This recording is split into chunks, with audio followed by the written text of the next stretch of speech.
Success. It's a simple word, a short sound easy to say, but it carries a universe of meaning. We all chase it. We feel its pulse when a project is finished, when recognition arrives, when a goal is met. We taste it in our victories, no matter how small. A solved problem, a compliment, a promotion. But why? Why does it feel so good? Why does the brain light up when we cross that line, hit that target, prove that we can? The answer begins in evolution. Our ancestors survived by achieving, finding food, winning a hunt, gaining the favor of allies. Each success wasn't a status update, it was life or death. Neuroscientists tell us that success triggers the brain's reward system. Dopamine floods the ventral striatum, the same circuit that lights up for food, sex, and social bonds. Success is chemical, pleasure, motivation, and it's adaptive. Pleasure reinforces behavior. The brain says, "Do this again." Success is feedback. It's training us to repeat what works. But there's more than biology. Humans are social creatures. We measure success in relation to others. Anthropologists call this social status signaling. A successful hunter or gatherer gained resources, allies, and mates. Recognition by the group wasn't vanity, it was survival. Even today, success has social echoes. Promotions, accolades, followers, awards. All forms of signaling. They tell the world and our brains that we matter. Our reward circuits love it because they've evolved to crave it. Psychologists explain success in terms of self-efficacy. Albert Bandura coined the term to describe belief in our ability to produce results. When we succeed, our sense of efficacy grows. We feel control over the world. Our confidence expands. Even small victories, making a recipe, finishing a run, activate this system. The brain rewards progress.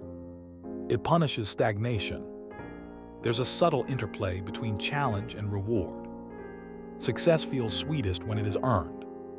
When the task is too easy, the reward is muted. When it's impossible, we despair. But when difficulty meets effort, when persistence, skill, and chance align, the brain releases not just dopamine, but a cocktail of serotonin and endorphins. It's pleasure and pride intertwined. The feeling is just, "I did it." It's "I can do it." Evolutionary psychologists also note the role of competition. Our ancestors lived in hierarchies, in bands and tribes. Rising above peers meant more resources, more safety, more influence. Humans evolved to seek relative success. We like succeeding because it demonstrates fitness, not just for survival, but for the eyes of others. That's why winning feels so electric. Not just personal. It's social. It signals competence. It signals value. It signals life. Even infants respond to achievement. Research shows that babies smile more and explore longer when they accomplish a goal, even a small one like reaching for a toy. The roots of satisfaction are wired in before we know language, culture, or ambition. And culture amplifies the instinct. Stories, myths, legends, from Hercules to Harry Potter, celebrate achievement. We glorify heroes because their success models what the brain craves: mastery, recognition, and meaning. But there's a complexity. We don't just like any success. Success must feel meaningful. Achievements that feel hollow or imposed produce little reward. Work done for coercion or recognition that doesn't resonate fails to light the pleasure centers. That's why intrinsic motivation matters. We thrive when our efforts align with values, goals, or identity. We like to succeed because it tells us, "You are capable, you are seen, you are alive." Success also ties to learning. Every small win teaches the brain that action produces results. That's reinforcement.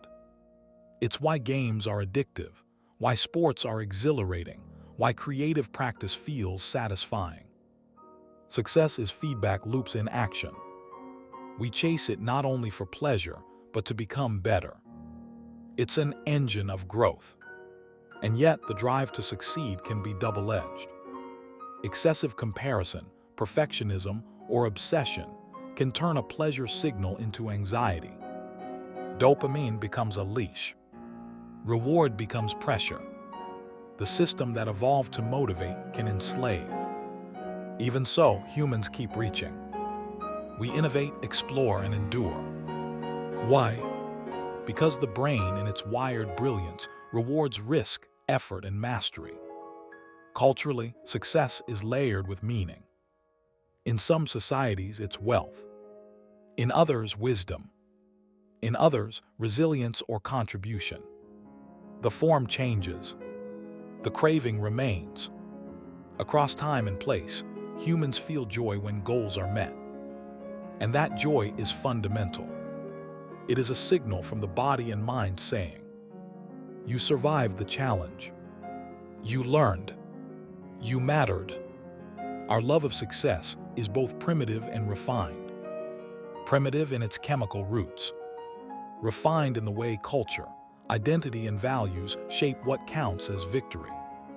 We chase it for survival, for status, for mastery, for joy. We pursue it for ourselves and for others. And even when it eludes us, the desire persists. It is as much a part of being human as curiosity, fear, or love. So why do we like to succeed? Because success is life confirming itself. It tells us we can act, we can change, we can grow. It rewards our effort, sharpens our mind, and signals value. It is pleasure, pride, and meaning all in one. And perhaps, the real reason we cannot resist it is because success is proof that we exist in a world that notices, responds, and cares.